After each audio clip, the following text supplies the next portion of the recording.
Well, hi there, Heike Yates here, and welcome to another episode of the Pursue Your Spark podcast. Today's guest is my good friend Natsuyo, and we're talking about how to balance love, life, and business success. When I met Natsuyo, I was wondering how this little Japanese powerhouse can accomplish so much and still have time for her daughter and ballroom dancing. So I said, "You seem to have it all." And she says, "No, I'm just really organized and I set priorities." So enjoy today's interview with Natsuyo Lipschutz and how to balance love, life, and business. Hi there, you're listening to the Pursue Your Spark podcast. I'm your host and midlife warrior, Heike Yates.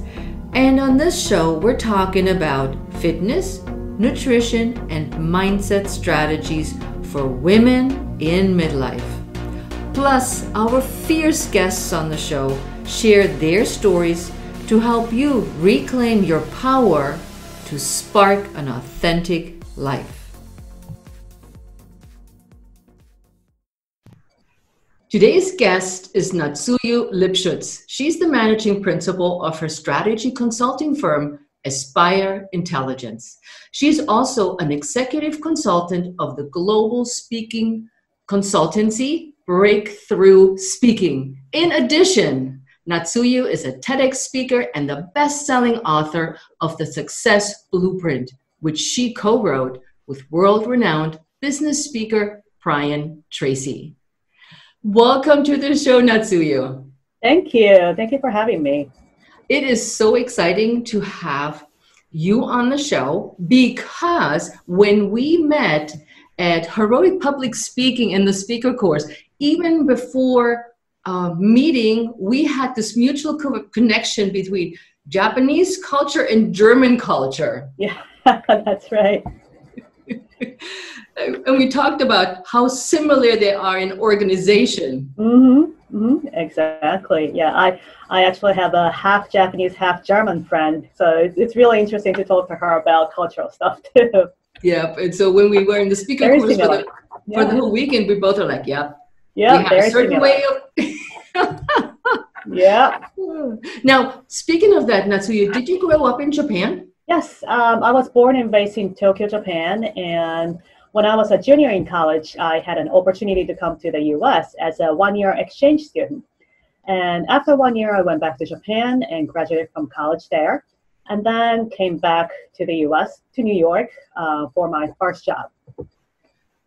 Okay. So at this point, what did you do? Tell us a little bit about your story from when you came back. What happened that you started out being this really successful speaker and international speaker, I should say, and consultant, and being part of so many exciting projects? Okay. Do we have a full day to talk about it? Just kidding. I know. Yeah, it's been a long time, but back then I was a naive Japanese girl from Japan when I started. But now I'm a little bit wiser strategy consultant and a professional speaker in the US, like you introduced me. So my first job was a sales assistant for the steel department of a large global Japanese trading company. And then business development manager for the paper department in the same company. And when I worked there for a total of, 4 or 5 years, I decided I wanted to get an MBA. So I applied and didn't get accepted. And I tried again in the following year, and I was waitlisted at New York University. So what I did was kind of funny looking back. I talked to someone, and he said, "Well, this is a business school, so you should do some presentation." I knew it was my GMAT score, so I raised my score, and then I thought that will do it, but it didn't. So I took my advisor's advice, and I put together this presentation highlighting my work. And I thought, back then I lived 10 minutes away from New York University. So I thought, okay, I'm going to bring it myself instead of mailing it and hand it to my interviewer. But at that time, the interview was all done and everything was done, so I couldn't get any appointment. So what I did was I just went there and waited for my interviewer, standing right by the bathroom. And I pretended that, I'm just hanging out there. And after 40 minutes, lucky enough, the interviewer, Julia, came out. And I said, "Oh, hi, I just came and I wanted to show you this." And I said, "Well, this is the highlight of my work, and my strength as a business person is my communication skill to bring together all the differences into consensus. And this summarizes my strength, and I believe this is a very important skill for MBN, and I can contribute to the team, so please take a look." And then I left. And 2 days later, my phone at my work desk rang, and it was NYU admission. And they said, "Would you like to join us?" So I said yes. Incredible. Do you think it was just because you made the extra effort to show up? I think that too, but I really believe, since I now teach effective communication skills and global public speaking skills, I think that one speech, or it was an elevator pitch, if I think of it now, that one speech did it, because I really focused on what they're looking for instead of what I wanted to tell them. And because I pretended that I coincidentally ran into the interviewer, I had like 30 seconds maximum. So I really, really narrowed down on my message, and I made my message you-focused, meaning, what they want to know, and also focused on one message, which was my strength. So I think that was the key in persuasive speaking. So I think that's why I was able to convince them. And then what happened next? So you got accepted, and then your career just went off. Well, yes and no. Well, NYU was a great experience. I was there for 2 years. But even greater experience was my summer internship at McKinsey as a consultant. And that's where I was really trained with logical thinking skills, which led me to start my own strategy consulting firm in 2004, and then public speaking consulting business in 2015. And the rest is history. But I made a lot of mistakes, and I guess I'm going to share a little later. Yeah. So when you go through all this, when you think about when you're creating your career, what are some of the tough moments up until now where you had to find a solution? One was you showed up and said, "Here is my resume, here is who I am." But it can't be easy as a woman in business to break through in the niche that you're in. Yeah. Well, so here comes my story about the mistakes I made early on. Well, I guess that was partly because I was a young Japanese woman doing business, or as an owner of a consulting firm. Well, when I just started out as a consultant, I was hired by someone named Mr. Nakano. And he was about 65 years old, a former Japanese government official, who's now the chairman of this 400-year-old Japanese craft company.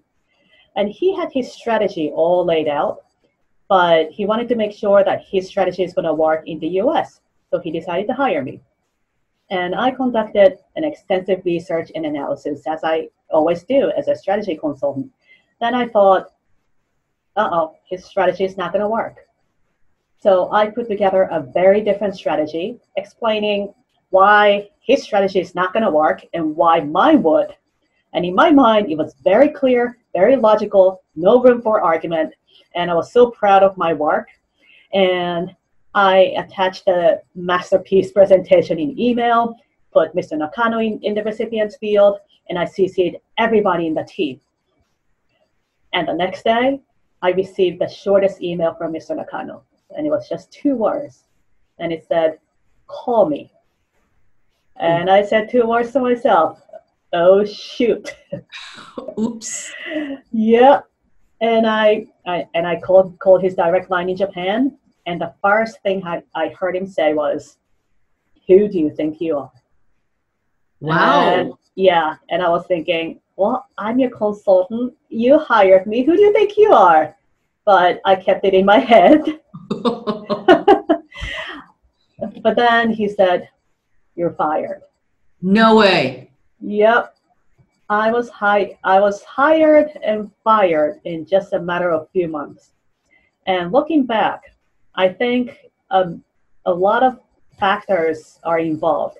One, definitely because I was a young woman telling the 65-year-old former government official, authoritative person, to do, I pretty much told him he was wrong, I'm right, in front of everybody. And that alone was really wrong. But even if that was true, I could have approached my communication or presentation a little bit differently so that I could get his buy-in. So I really learned that if we want to influence others, we need to communicate effectively, no matter what the differences in values, generations, titles, or cultural background. And you also can't assume that you share the same value just because you're from the same culture. That's a good point, Natsu. Yeah. I'm Japanese, and Mr. Nakano was Japanese, but I had been in the U.S. for 10 years already at that point. So I was very Americanized, and I'm a strategy consultant, so I think very logically. And that's a little bit, that's different than the Japanese way of thinking. The Japanese really value harmony and balance, and the power distance has to be respected. And you first say yes. You don't really, oppose to someone, older than you, and all that. And I did not consider any of that. And I just wanted to present what I wanted to present in the way I wanted to present. So that was really wrong. So that's why I now teach global leaders, based on my own mistakes, how to communicate effectively by following the 3-step process that I developed. You want to share that 3-step process? Sure. The first step is, it's called the 3 A's. And the first step is acknowledge. So I wish I have this presentation, but if you can imagine the iceberg, what you see is only the tip of the iceberg, right? And there's a lot of the iceberg is hiding under the surface. So that's like culture. So the part that's hiding under the surface is the representation of your common sense, or the way it's been done, or history, or what you call culture. But it's not expressed in any explicit way. So you have to assume that they might have a different shape of iceberg than you. So that's acknowledge. And the second step is to analyze what the difference is and where the difference is between you and the other person.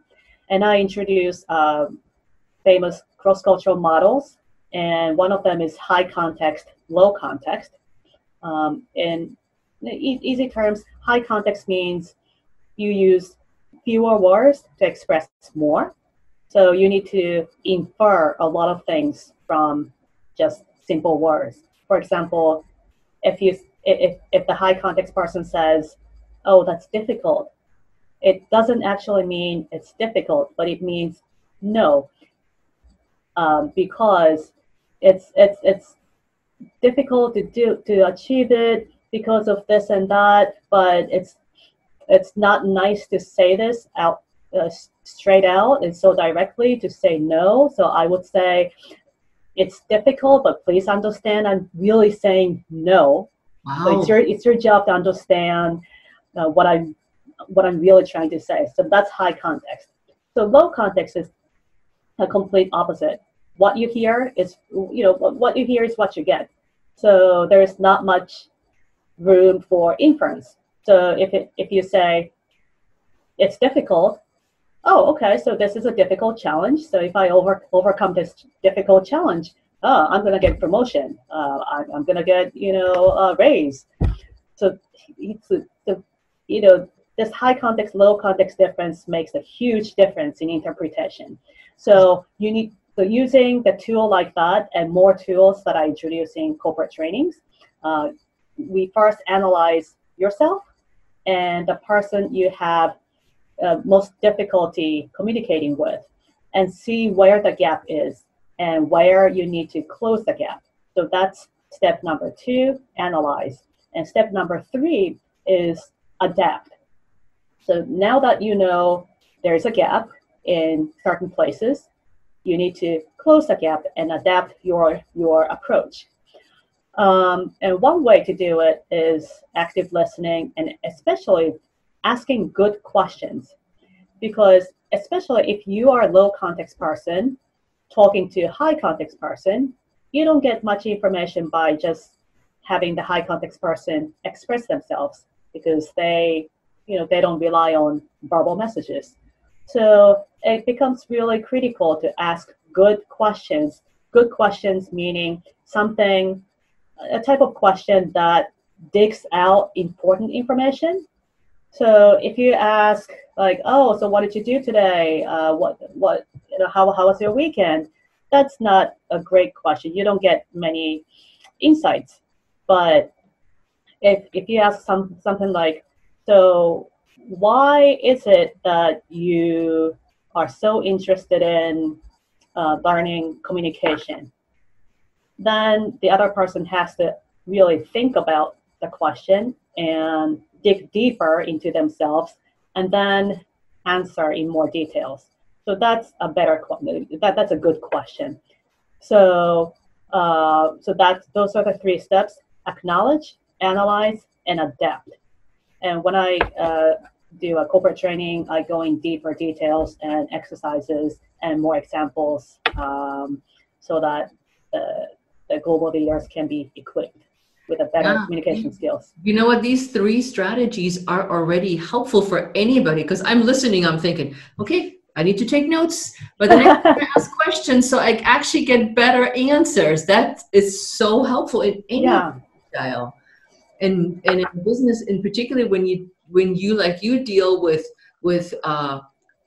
cross cultures Mm-hmm. and different perceptions. This is amazing. These are really good tips just for anybody if you ask. Yeah, yeah. So, I label this as cross-cultural communications, but yeah, like you said, it applies to everybody.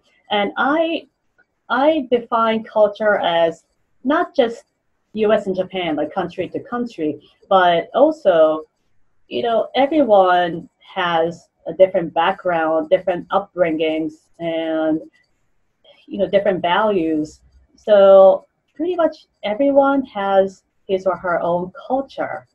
So when you're talking to someone a little bit different than you, that's cross-cultural communication. Yep, and this of the 3 A's are really needed right now in the world, if you ask me. But what motivates you to keep building your business, Natsuyo? Well, I think it's my own self-improvement, and also when I know I'm making a difference in people's lives. So when I give keynotes on cultural diversity or global team leadership or communication skills, and my audience leaves the room better equipped with practical tools, and they tell me, just like you said, oh wow, this is very helpful and this makes a difference in the way I communicate. That's really rewarding, and that keeps me going. And also speaking more and training more, or training myself as well as I'm training them. Um, these experiences also expose me to more diverse audience, And that improves my communication skills as well. So more I influence people, the more I improve myself too. Yeah. And you are, like I am, a lifelong learner, because meeting that we met at this course, you continued on with your course where I took a slightly different route, but we both keep learning and learning Yeah. about what helps us help others. Yeah, exactly. That's just amazing. Do Yeah. you find that there's some cultural differences when it comes to business women? Well, not really as a woman or woman, but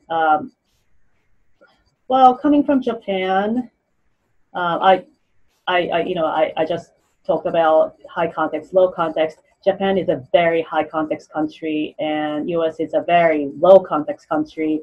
And in fact, Germany is a very low context country too, even though Japan and Germany share a lot of similarities. There is a huge difference in communication styles too. So when I just came to the US, I faced a lot of communication mistakes because I was more Japanese back then, and I worked for a Japanese company, and my clients were Japanese and American, and I felt a huge cultural gap mainly with Americans. But that was my first phase of my career. And then the second phase is when I started my own consulting firm, and most of my clients then were Japanese companies in Japan. And by that time, I evolved to more Americanized.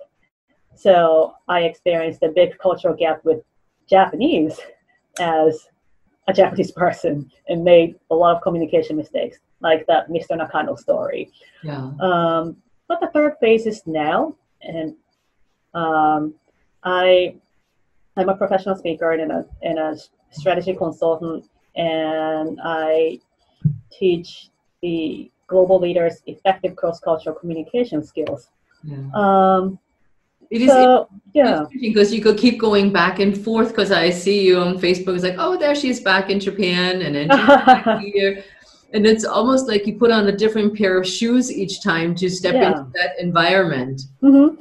Yeah, I guess, when you go back and forth, and also I'm immersed in both cultures, it becomes natural, more and more natural for me to adapt right away. I don't have to try to adapt, but sometimes I still have to keep in mind that, okay, so the person I'm talking to could be different. So I need to be mindful of how I communicate, and I need a strategy to communicate if I want to influence that person. Yeah. How is that as a woman in business? And in your case, it's a culture of business. Yeah. Do you feel that you're judged as a woman by others more than normal, or? Well, this is my theory. If you feel judged by others, you are, and it limits your success. But if you don't really care about what others think, you will excel. I like that answer. As one of my coaches says, don't look what everybody else is doing. Yeah. Focus just on what you what you want to do with this, and then see where it takes you. Mm-hmm. And don't let others say, oh, this is not good, or you should do this, or you should do that. I think that's such a good answer. Yeah, I mean, I really believe that. And I think it was just natural of me that I don't care too much about, being, what others look at me, or I didn't feel limited just because I'm a woman. Yeah, I mean, I'm a woman, and people see me as woman, but this is my mantra. So what? So what? Okay. There you go. Yeah. Exactly. I agree with you. It's like we just come in different sizes and shapes until we just happen to be feminine shapes. Yeah, that's it. Now, Natsuyo, this is something our listeners don't know yet, but you are a ballroom dancer. Now, with all your super duper busy schedule, how do you carve out time for ballroom, and what attracted you to ballroom, among other things that you do? Yeah. Well, I was always a dancer. I started ballet when I was 3. And when I was in junior high school, and in college, I was dancing this whole time. And I met this one lady in New York who was a professional Latin dancer. And I went to see her at a studio. And then I was like, wow, this is what I'm going to do. So that was back in 2004, the same year that I started my company. So I really got into Latin dancing, and I do competitions. And if you don't know competitive Latin dancing, it's comprised of 5 different dances: cha-cha, samba, rumba, paso doble, and jive. Wow. Yeah. And I also have an 8-year-old daughter who's a model and a figure skater, so I have to manage her schedule too, as well as my schedule. But everything is really important. But if you put priority on everything every day, of course, you're not going to find the time to accomplish anything. So I try to prioritize my activities on a daily basis, because your priority changes every day. And if you have an important deal or break meeting, for example, you should focus on that day, or maybe on the day before, and allocate shorter time for some other things. But then the next day, your priority might be different. You may need to catch up with something you put behind because of this important meeting. So you put priority on that. And like yesterday, my daughter was in the New York Fashion Week fashion show, and it was a fantastic experience. And it was a lifetime, like once in a lifetime experience. So I canceled my work schedule, and sorry, I canceled on you as well. I didn't think, but I got it. So, my daughter was a priority yesterday. So I put my focus on my daughter yesterday, and I'm catching up today. So, and you can also delegate tasks to your team if you have one. And my team is a babysitter. So I delegate to the babysitter as well. So I can manage my own things, not just work, but what I want to pursue outside of my work, and my family. Yeah, you do a really good job in managing all of this. Thank you. As I know you keep going back and forth to the heroic public speaking, and that from New York to New Jersey is a big commitment to go back and forth, and then Japan all the time, and then like taking time for her and going skating with her and all these wonderful things. But as we listen in today and we hear from you, it can be done. Yes, absolutely. Without losing your head or going all crazy and frantic. Yeah. I mean, just know that 24 hours per day is given to everybody equally. And how you use it, how you manage your time, is up to you. Yeah. And you can increase the time, or you can reduce the time. So how do you want to, make the best out of your 24 hours? Yeah, because that's good advice for many women that are in my network or are part of my Facebook groups or Instagram accounts. They oftentimes tell me how pulled apart they are because they're trying to please everybody. Yeah. End up getting nothing for themselves. Yeah. And you can't please everybody. Yeah. Please yourself first. I mean, it may sound a little selfish, but please yourself. You put yourself first. And I mean, if you have a child, they're gonna grow up and leave the house in the future. And what are you gonna do if you dedicated your whole life to your children? Then all of a sudden they leave, and you're left alone, or left alone with your husband, who you weren't talking to all these years, and now what, right? Yes. Yeah. So you are you, and of course other people are important in your life too, but I think you need to take care of yourself first. Otherwise you can't take care of other people. Yeah, that's true. Speaking of other people, what values do you teach your daughter? You mean what I try to teach her? Okay. I hope she's getting my messages, but really hoping she's going to get it. But one thing that I really feel important for her to learn is grit. Whatever she aims for, whether it's winning a figure skating competition or academic achievement, I think it's important to follow through on her own commitments. And when things are going well, it's easy to get motivated. It's natural for everyone to get motivated to do more. But what makes a difference is whether you can still persevere when things are not going well. And that's where grit comes in. Yeah. And I try to show my grit to my daughter and try to be a role model and motivate her as well to gain more grit. Yeah, and reach what you accomplish and not just start something and continually start something new because it didn't work out the way you thought it was going to. Right. Yeah, and for my daughter, she's only 8, so it's easy for any kids to say, "Oh, I tried, didn't work. Okay, next." But no. Figure skating is a really good practice for her in that sense.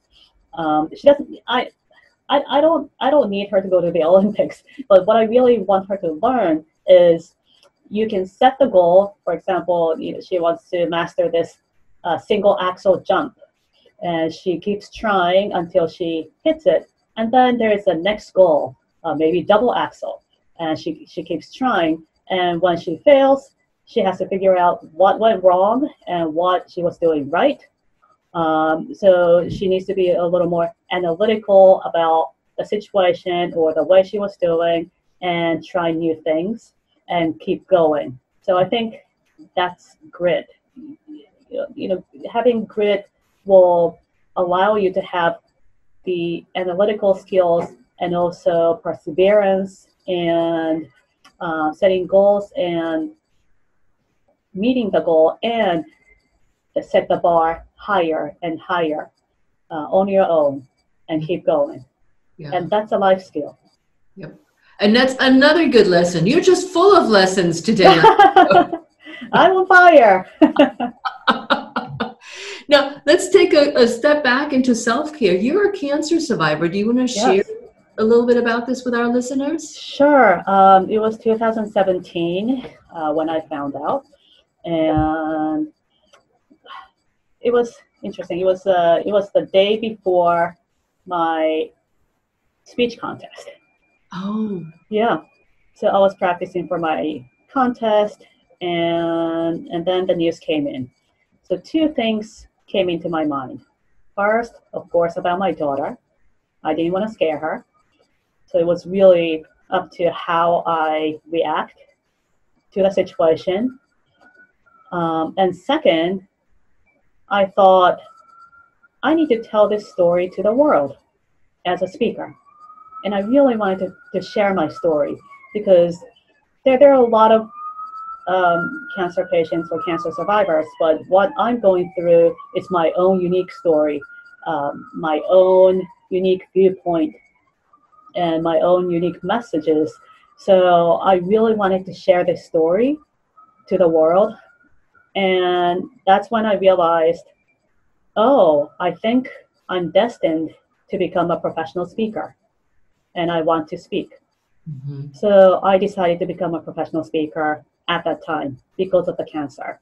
And I joined NSA, National Speakers Association, and I started my keynotes, and I keep telling my stories. Yeah. Yeah. Yeah, cancer. I work with cancer survivors with Pilates. Okay. I have spoken about that too, that over the years, women that are breast cancer survivors seem to find me. And I have somewhere in my bio, it says Pilates for breast cancer survivors. Okay. I just found that over the years, people continue to gravitate towards me and say, you understand, even though I have not had breast cancer, neither did my mom, but I've come across a lot of women way too many, in my opinion, that had to deal with the situation, had to go through Mhm. chemo and had Yeah. mastectomies and so forth, that there was the lack of empathy, the lack of Mm. understanding what they're Yeah. going through. And like you said, every story is so different. Right. And Right. you want to hear from every woman who experienced it differently. That's how we learn. Hmm. And that's how we can share our information for the next person who says, oh, mine goes just like this. Oh, she did this. Maybe I can try that. I've never heard of Yeah. that. Yeah. Yeah. Yeah. Exactly. So I think, I wish more cancer survivors speak out. And it was interesting that when I announced my diagnosis on Facebook, a lot of people commented, and it was so helpful for me too. But several people sent me private messages saying, "Oh, actually, I went through that too," and they didn't want to say that in public on my Facebook wall. They had to send me private messages. Yeah. So I thought, oh, people really don't want to talk about it. Mm-hmm. So I need to talk about it. I need to speak up and share my story. And I think if more women or more cancer survivors speak up and share their stories, it's going to be very helpful for a lot of people. Yeah. So are you cancer free right now? Yep, for now, crossing my fingers. I'm still on tamoxifen, Yeah. the hormone medicine. I have 2.5 more years to go. Yeah. And after the surgery, I couldn't raise my arm that much, and it's still not 100%. It's about 99%. I'm getting physical therapy every week. So that affected my dancing career too. Yeah. So I was absent from dance competitions for 3 years. But last year, I finally went back to the dance competition, and I picked the world's biggest, most prestigious historical dance competition in the world called Blackpool. So Oh, that was my comeback stage. So I decided, well, if I'm gonna make a comeback, I'm gonna make it big. So it was a dream place for all the dancers to be on the Blackpool stage. You've seen it on TV and movies, and when I was there and stepped on the floor, I was like, wow, the dream came true. I love it because guys, when you look up Natsuyo's social, you may see some of her dancing pictures. Your chin falls down, as I call it. It's like it looks amazing. She could be definitely in any movie, and the poses and at the stills, the dance are just incredible. Thank you. So that's amazing that you were able to do that. I love it. Yeah, yeah. Yep. So it looks like your life, you have it all. And I know other women listening to this say, man, I want to do this too. I want to be like Natsuyo when I grow up. Well, what are 3 tips you would give women that are successful in their careers and want to aspire to do all the things they wanted to do without guilt or overwhelm? What would you tell them? yeah. First of all, I want to say that having it all may be just an image others see. Um, I don't think anyone has it all, and I think I can still have more. Not to be greedy, but you may look at people, some really accomplished, successful looking people, and say, wow, that person has it all, but maybe not. So just know that they may not have it all. They may be just like you. But with that said, if I can provide 3 tips. First, I mentioned this already, but put yourself first. And of course, your family is important, and other people in your life may be important too. But you don't want to have a regret later in your life and say, I should have done this back then, or oh, I really wish I did this. So don't sacrifice yourself for something you really want to pursue. So put yourself first. And 2, have a grand goal. And what dream do you have? And what future, what lifestyle do you want? And who do you want to be in the next 5 years or 10 years? And what I do is I write a grand goal list, not just one, but a few of them. And I put it on my computer monitor so I can see it every day. So I'm reminded of my grand goal. And that leads to the tip number 3. With that grand goal, have a micro goal every day and prioritize tasks for that day. I mentioned this already, but dreaming without action is just a dream. So you need to take actions, and you need to take actions every day.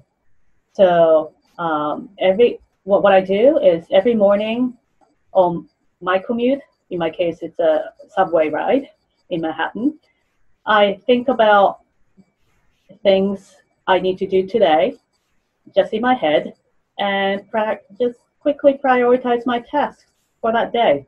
And it's just simple, just going through your agenda and, okay, so this is what I'm going to spend most time on today. Just 1 minute. And that really helps. And you try to stick with your plan. Yeah, I think these are 3 super tips. And you know what? We hear, like you said, I said this before. It's like, I don't know how many times somebody may be hearing this, and finally it's like, oh, of course, take action. It is so simple, and you go, but I don't know, sometimes it just takes a while for our brains to be ready or hear the message at the right moment. Right.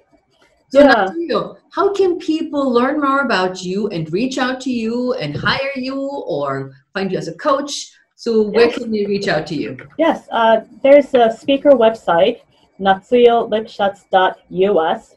So the spelling is a little complicated, but maybe you can put it up on your podcast. Yep. It's Natsuyo, Natssuyo, Lipschutz, Lipschutz, that's one word, .us. How about Facebook, YouTube, Instagram? Are you on social? Yeah, I'm pretty much everywhere, except Instagram is more dedicated to my daughter for her modeling career. Facebook, LinkedIn, I'm very active. Okay, all with Natsuyo Lipschutz? Yes. Perfect. So we'll put all the links in the show notes so people can easier reach out to you. And I want to say thank you so much, Natsuyo, for being here.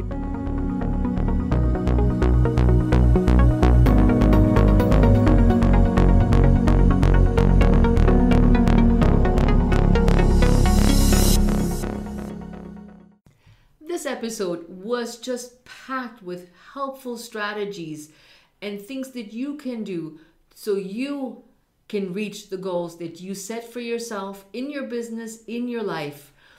Please reach out to Natsuyo. The links will be in the show note, and reach out to me on Instagram, on Facebook at Heike Yates or Pursue Your Spark Podcast, and let us know how this interview inspired and perhaps helped you set new goals, better strategies, and reach the goals that you set for yourselves.